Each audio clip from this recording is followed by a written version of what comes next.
Welcome back to the channel. The channel that still doesn't know what it wants to be. I've just been at Boxengasse up in Bicester. I'm wearing my branded t-shirt. It's the first time I've worn it out. I don't think anybody noticed that I was wearing it, to be honest. What a great event. It's just a shame that it bucketed down. My car was the only one left in the field. I did a bit of a donut trying to get out, but I didn't mean to, and there were a whole lot of people watching. I was the last one in the field, so there's one 964 still over there, Carrera 2. And I saw lots of people. I took loads of photos, which I'll put on Instagram. I couldn't do a video because it was bucketing down. I couldn't really go and speak to anybody. Met a few people, lovely people. I'm terrible with names, but lovely people. And I'm grateful, incredibly grateful for all the people who came over and said hello. Okay, so I've just managed to find my way out. Well, towards the way out. Still got my badge on.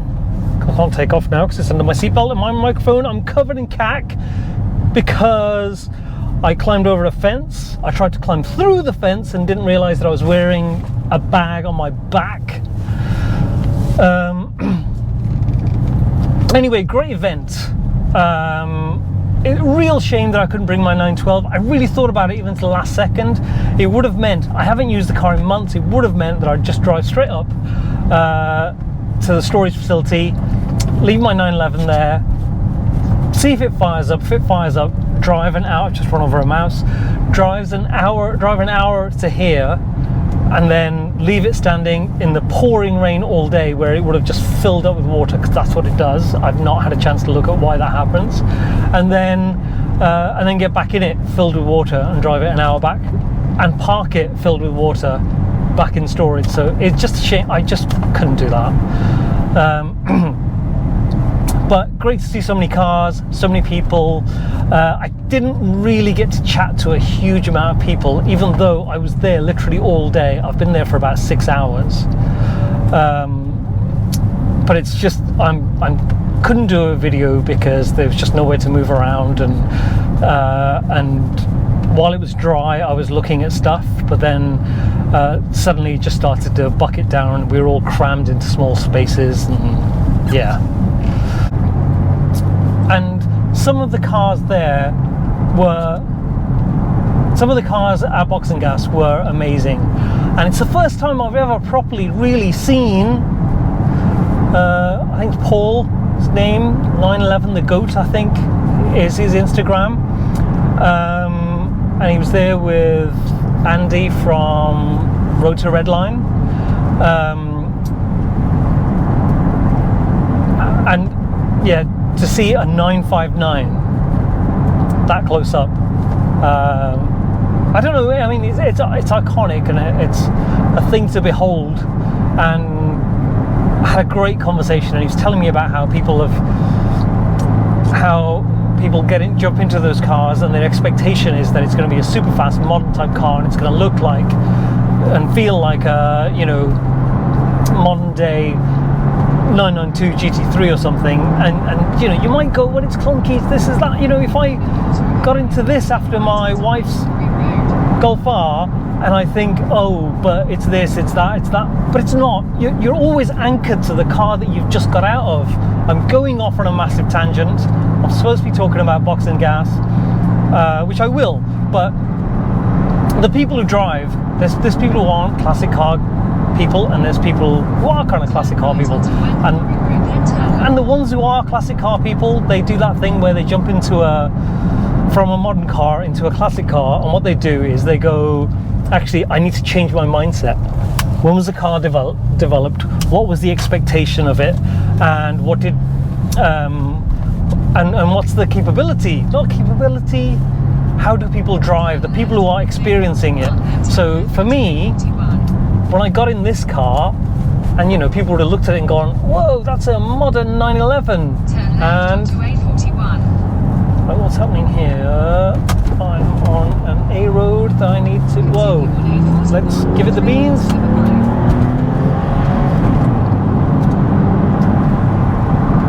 So and when I got into this car, when I bought it, you know, people would have thought, well, that's a modern car and it should drive like a modern car. So if I'm driving a 2018 VW Golf, Audi A3, Renault Clio, whatever it might be, then it should be just as easy to drive. Which, no, it's a very different type of car, and it makes you work in a different type of way. The same with, you know, if I drove a 959, which I will never get to do, I would have an expectation that it's going to make me work. It's going to be a bit more manual. It's going to be a bit more, it's going to require a bit more effort and concentration. But in return, it pays back in a different way. So, yeah, I'm always disappointed when someone who's, whether they're an influencer, whether they're a reviewer, whatever they are, but someone's about to cut me off. Yep. So yeah, it pays back in a different way, and this car pays me back in a different way. Someone else might say, but it's too much hard work, and it's too much hard work when you're driving to work, when you're driving to the shops, not when you're out for a drive enjoying it. But to me, it doesn't matter. If it makes me work hard, I don't care. I don't care. So yeah, my expectation is that it's going to make me hard, but it's going to pay back in spades. So that's how I would look at it, and that's why I drive anything. If someone said to me, here's my 1986 Toyota Starlet, of course I'd drive it. I'd drive it because I like anything with an engine and four wheels. At the same time, if someone said to me, here's my electric car, do you want to drive it? Of course I do. If someone said, do you want to ride my motorbike? I'd say no, because I don't know how to ride a motorbike.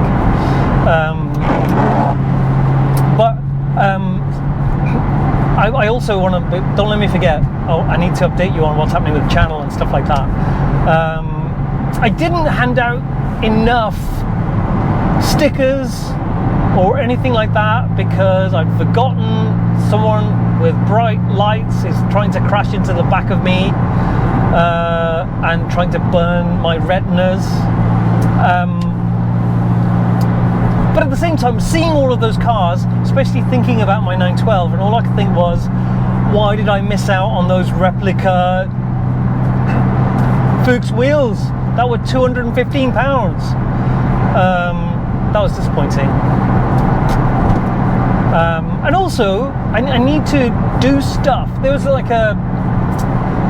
a toolkit, a reproduction toolkit at the Porsche Classic stand, and it was £349, exact replica of all of the tools, and kind of a modern take on the little wrap wallet thing, and it had the sort of correct italics for my 912, how it's written on top. £349. I would love to have that. I really wanted it, but I can't spend that kind of money when I haven't got a job. So I need to do something to earn money.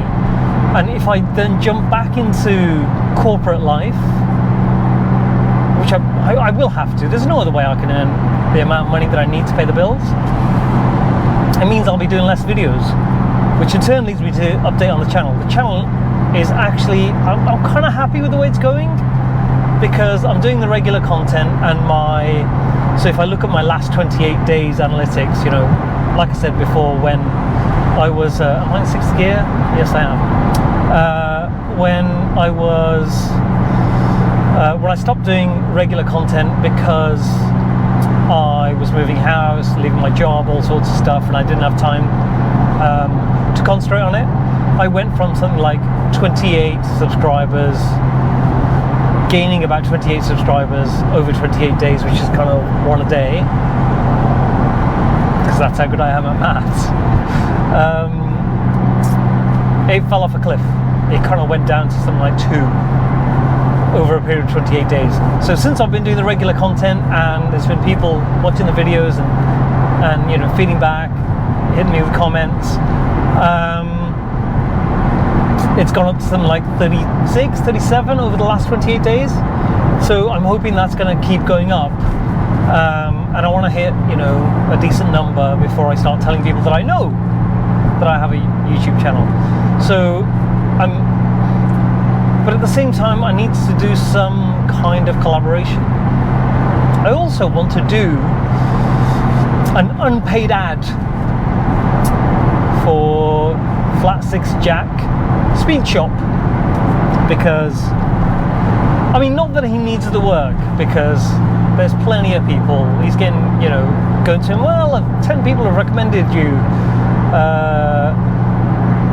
and you know, he's getting the work through recommendation, and so he should, because he's doing a great job. But also, I should tell you about the last thing he's done on this car, which is the strut. And I think on my last video I mentioned it. It's so bad, and it drives so much better just because of that one side has been sorted. So if all 4 corners get sorted, it would drive so much better. It'd be so tight, it'd be, you know, it'd drive much more like it was meant to. But I don't have the money to spend, because it would need, like, you know, 1,500, close to $2,000 spending on it, which isn't that much money when you think about it. That's a suspension refresh, and a lot of it's to do with the fact that I'm getting it done from Jack.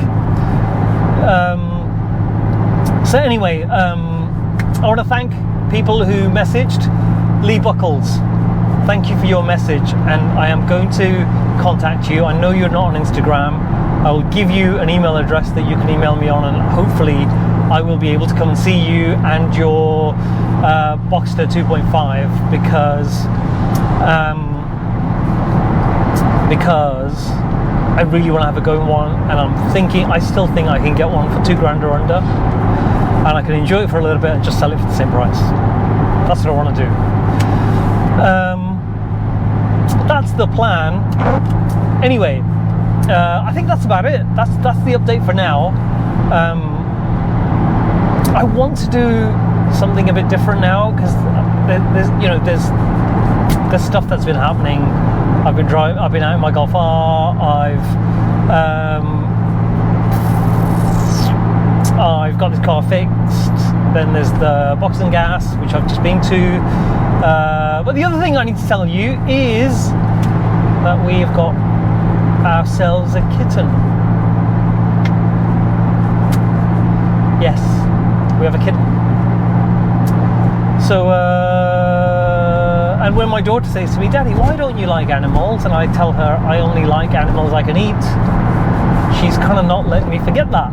So when we've got the cat, I need to stop calling it or the cat. Oh, I'm gonna get hit by a lorry. Because its name is Toto. Not as in Toto from Wizard of Oz, the dog name, as in Toto the Ninja Cat, which is a series of books that my daughter has read by Dermot O'Leary.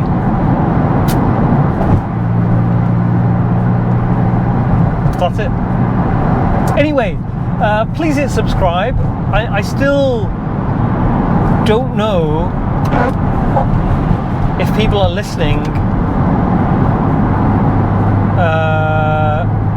to the end of the videos. So if you are, send me a message on YouTube with a word or a phrase that will mean that I know that you've watched the video to the end. What could it be?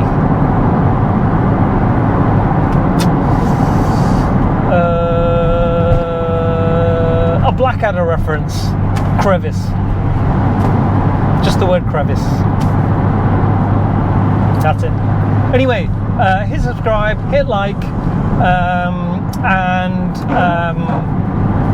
I'll get back to you hopefully with some good progress on something new in the next video. Thanks for watching.